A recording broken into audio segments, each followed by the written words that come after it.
Assalamualaikum Sobat Football United, ringan amatiran ala gue.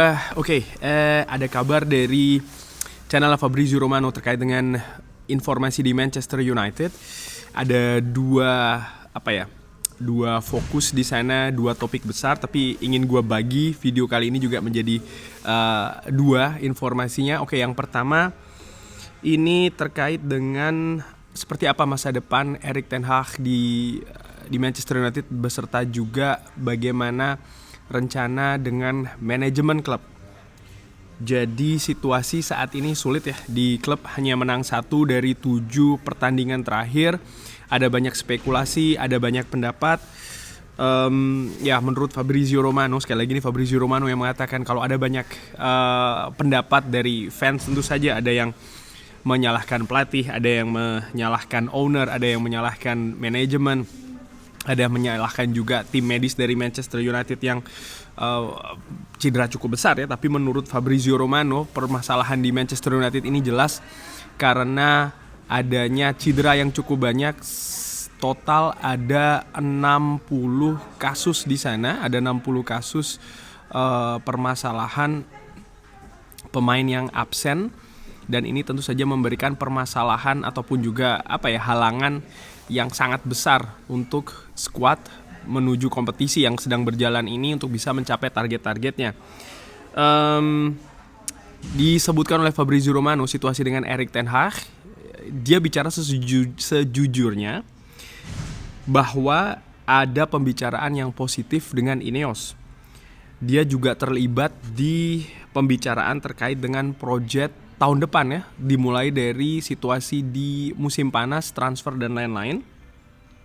Bahkan hal ini sudah terjadi dari bulan September yang lalu, di mana bahkan dari bulan September Erik ten Hag ini juga sudah bersama dengan manajemen Manchester United ini membicarakan tentang sektor-sektor mana saja yang harus diperkuat di musim panas nanti. Salah satunya adalah center back. Lalu dia juga sangat percaya diri Erik ten Hag ini, dan dia punya alasan terkait hal tersebut karena memang komunikasi dengan Ineos ini sangat terbuka, dan itu tadi seperti dikatakan dia juga dilibatkan dalam perencanaan yang selanjutnya. Namun seperti pemilik lainnya, Ineos ini tentu saja juga membutuhkan hasil, dan ini akan dilihat sejauh apa musim ini. Selain hasil juga performa dari Manchester United itu sendiri, dan ini nanti akan dibicarakan di akhir musim. Jadi menurut gua, dan ini juga sering gua katakan ya di channel Football United, akan ada banyak faktor yang menentukan nasib dari pelatih asal Belanda ini. Bukan hanya soal performa saja, bukan hanya soal hasil saja, tapi ada banyak elemen yang akan dibicarakan dan nanti akan diputuskan akhir musim nanti, performa dan juga hasil. Nah, khusus untuk hasil, salah satu hal yang disebutkan oleh Fabrizio Romano ini adalah terkait dengan Piala FA, di mana Manchester United ini berhasil melaju ke babak semifinal akan seperti apa. Dan kalau menurut gua, dan dari yang gua ketahui ya, ternyata dari Piala FA inilah Manchester United ini sangat mungkin mendapatkan tiket ke Eropa musim depan. Kenapa? Pemenang Piala FA ini akan langsung ke Europa League, dan kalau seandainya pemegang Piala FA, pemenangnya ya, ini adalah tim yang sudah meraih tiket Liga Champions, maka akan diberikan kepada runner up-nya yang mungkin masih belum mendapatkan tiket ke Eropa. Dan dalam hal ini, kalau Manchester United berhasil menang menghadapi Coventry lalu melaju ke final, yang dihadapi adalah Manchester City, menurut gua situasinya Manchester United sudah pasti menggenggam tiket Europa League. Namun kalau situasinya menghadapi Chelsea, di situ baru nanti akan diperebutkan ya gelar juara sekaligus juga tiket untuk ke Eropa musim depan, dengan catatan sekali lagi berhasil menang menghadapi Coventry di semifinal. Nah, dalam diskusi ini disebutkan oleh Fabrizio Romano juga membicarakan terkait dengan manajemen yang baru, di mana Omar Berada ini masuk dan juga sudah memberikan beberapa masukan ya kepada klub. Lalu Jason Wilcox ini juga akan menduduki technical director, kabarnya demikian. Di mana Jason Wilcox sendiri ini memegang posisi penting di akademi Manchester City.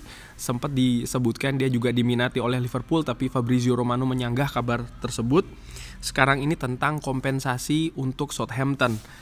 karena ya Southampton kalau ingin melepas Jason Wilcox lebih cepat maka mereka membutuhkan kompensasi dari Manchester United dan ini masih belum diputuskan. Walaupun demikian Fabrizio Romano mengatakan ini nampaknya akan sangat dekat sekali ya Jason Wilcox, bisa jadi yang bahkan duluan datang ke Old Trafford sebelum Omar Berada maupun juga nama terakhir ini seperti biasa Dan Ashworth pun juga disebutkan kalau ya sudah ada pembicaraan antara kedua owner Newcastle dan juga Manchester United terkait dengan kompensasi dan juga persetujuan. Ini masih dinantikan kapan bisa disepakati.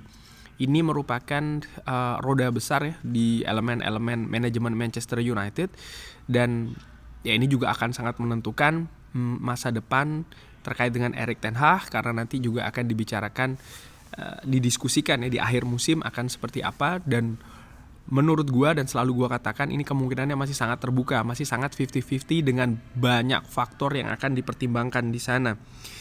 Ya, salah satu faktor penting menurut gue yang disampaikan oleh Fabrizio Romano tentu saja adalah angka cedera dari Manchester United. Ini 60 kasus di musim ini angka yang sangat-sangat luar biasa buruk menurut gue. Dan ini juga harus menjadikan evaluasi karena secara ringan amatiran ya, karena ketika gue bikin video ini contohnya Xabi Alonso secara luar biasa menang dengan Bayer Leverkusen.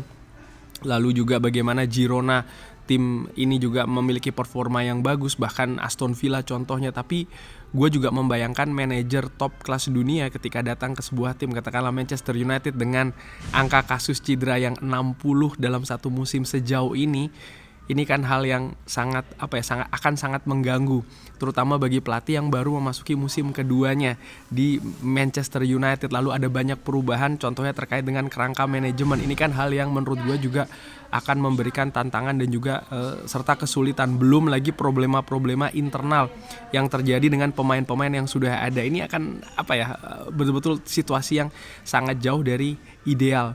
Oleh karena itu menurut gue penting sekali lagi bagi pemilik Manchester United untuk segera mengeksekusi, mendatangkan komponen-komponen penting, komponen-komponen vital di manajemen ya, sporting director, technical director, bahkan juga CEO. Baru setelahnya berbicara terkait dengan hal yang lebih teknis lagi soal masalah manajer, tim kepelatihan termasuk juga pemain. Ini juga mengingatkan gue ke tim-tim lain ya, ataupun klub lain yang berhasil meraih kesuksesan. Contohnya seperti Chelsea misalnya ketika Roman Abramovich baru saja mengakuisisi, yang pertama kali didatangkan sebelum mendaratkan Jose Mourinho seingat gue adalah Peter Kenyon, CEO yang juga pernah menjadi CEO di Manchester United. Jadi betul-betul dibikin manajemen ini yang solid, manajemen yang memang orientasinya ke prestasi, baru kemudian unsur-unsur teknis itu didatangkan, manajer atau pelatih serta pemain-pemain yang memang dinilai bisa bermain sesuai dengan filosofi yang dibangun pada saat itu. Pun juga Manchester City misalnya itu juga mendatangkan Siki Bergestein, bahkan Soriano ya kan, untuk membuat sebuah manajemen yang memang solid dulu, baru mendatangkan Pep Guardiola setelahnya membangun tim yang lebih kuat lagi. Apalagi Manchester City ya dengan didukung oleh sumber dana juga yang sangat besar. Dan menurut gue ini merupakan contoh yang harus juga dilakukan oleh Manchester United. Maksud gue adalah ketika memang nanti diputuskan untuk memecat ataupun meneruskan Erik ten Hag, di situ bukan poin utamanya, tapi sekali lagi bagaimana kerangka struktur manajemen yang nantinya memang bisa mensupport lingkungan kerja dari manajer atau pelatih kepala Manchester United siapapun itu. Dan itu menurut gue merupakan poin yang sangat penting bahkan vital sekali. Mudah-mudahan bisa dimulai langsung dari musim depan ya, artinya sebelum musim ini berakhir sporting director, technical director, bahkan CEO sudah datang dan sudah bisa mulai langsung bekerja. Kurang lebih demikian. Bagaimana menurut Sobat Football United? Seperti biasa drop di kolom komen. Terima kasih sudah menyaksikan. Jangan lupa like, subscribe. Wassalamualaikum warahmatullahi wabarakatuh. Thank you.